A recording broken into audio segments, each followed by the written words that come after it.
Buenos días, profesor y compañeros. En este video vamos a explicar acerca del Ochenio de Odría. Voy a empezar dándole un contexto general acerca de quién fue. Manuel Odría fue un político y militar peruano que entró al poder gracias a que le dio un golpe de estado al gobierno de José Luis Bustamante y Rivero, ya que se encontraba en una crisis social y un conflicto entre el gobierno y el partido aprista peruano. Sus propuestas iniciales fueron primero eliminar la crisis social que estaban viviendo en ese momento y la inestabilidad política. También fue que eliminar estos movimientos opositores, ya que los consideraba una amenaza, en este caso era el Partido Aprista Peruano y el Partido Comunista Peruano. También para favorecer la libre empresa, ya que esto atraía capital extranjero y así crear un clima de paz social, ya que esto garantizaba inversiones a largo plazo. Y si bien cumplió lo que ofreció, en su momento, lo hizo pero a través de un régimen autoritario, lo cual esto lo convirtió en ser un dictador durante 8 años. Aquí nos abrimos a hacer una pregunta acerca si realmente el gobierno de Odría fue beneficioso para el Perú o no.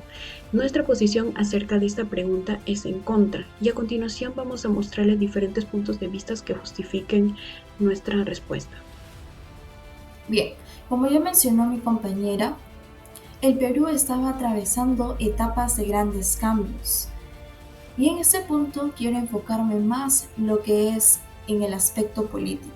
Si bien esto fue uno de los más representativos de este periodo. ¿Por qué? Porque aquí se logra evidenciar lo que es un fuerte control del poder y la falta de libertad democrática. Odría llegó al poder mediante un golpe de Estado contra Luis Bustamante y Rivero, argumentando que el país estaba viviendo en un desorden político y en un conflicto con el APRA.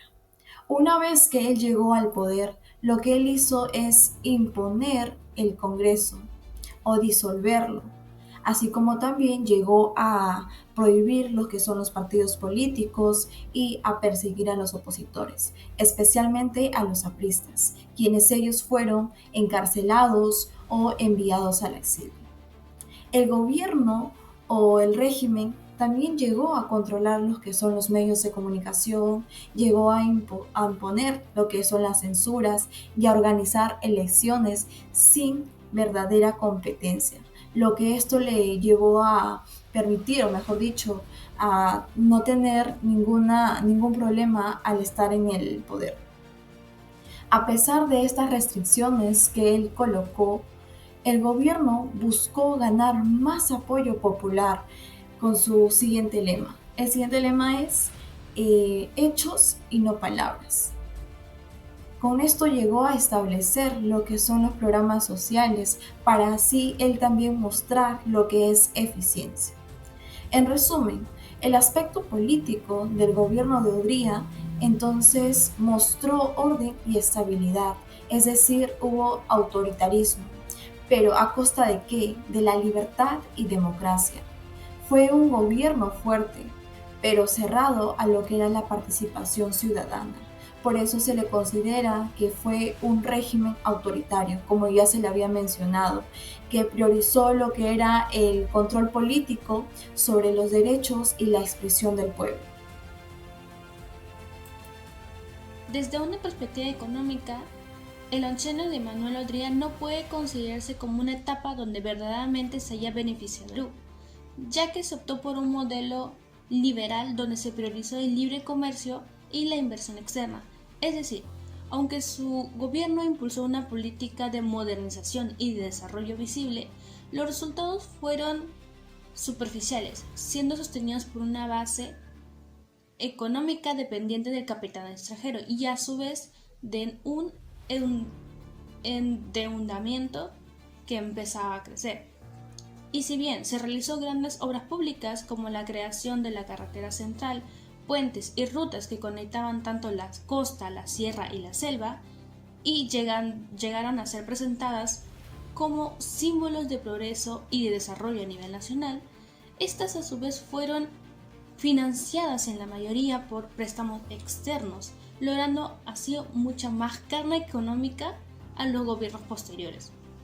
Asimismo, durante este periodo, la economía peruana se vio favorecida temporalmente por la coyuntura internacional, específicamente por la guerra del Corea, donde se incrementó exportaciones de materia prima.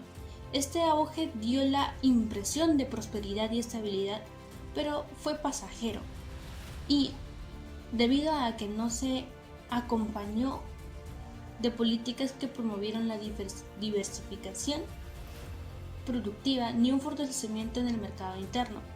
Por el contrario, Odría empezó a orientarse por el beneficio a sectores más poderosos, como eran las empresas de la agroexportación y las empresas extranjeras, quienes llegaban a concentrar la mayor parte de los ingresos de nuestro país.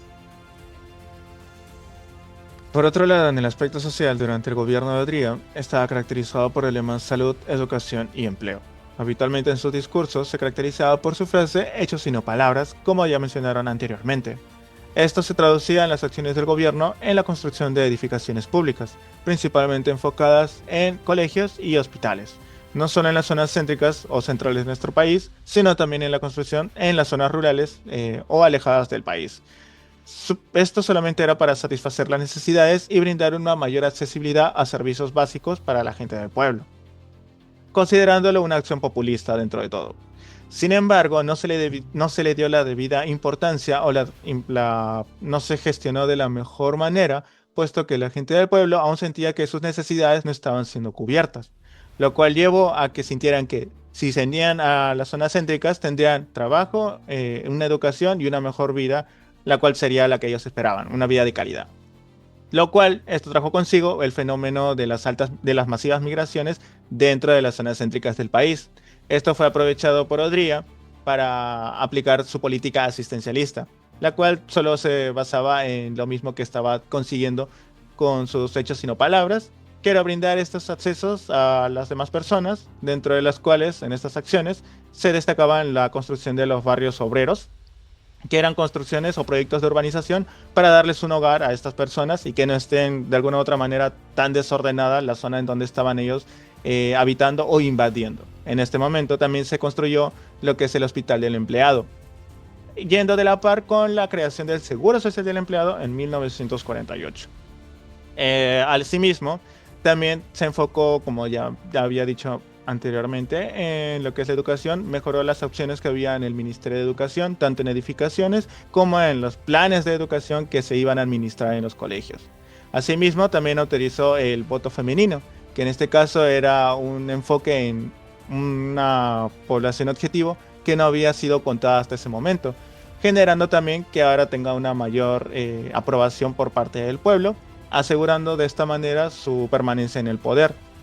Por lo que todas estas acciones que en un inicio o aparentemente eran para beneficiar al pueblo, solamente beneficiaban la seguridad que tenía Odría para continuar con su mandato de reprensión y autoritarismo, sin respetar las opiniones de los partidos que estaban en contra de él.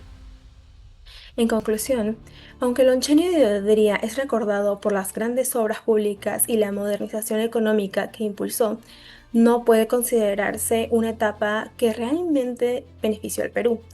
Si bien se construyeron carreteras, hospitales y colegios bajo el lema hechos y no palabras, estos avances materiales se financiaron con un aumento significativo de la deuda externa, lo que dejó una carga económica para los gobiernos siguientes. Además, la aparente prosperidad se dio en un contexto de autoritarismo.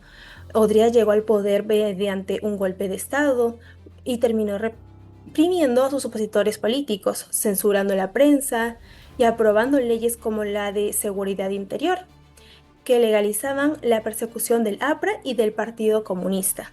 Es decir, mientras se hablaba de progreso, se restringían las libertades ciudadanas.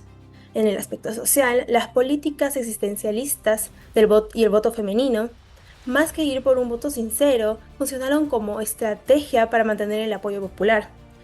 Por eso, el oncenio puede verse como un periodo de obras vistosas, pero con un trasfondo de represión y desigualdad.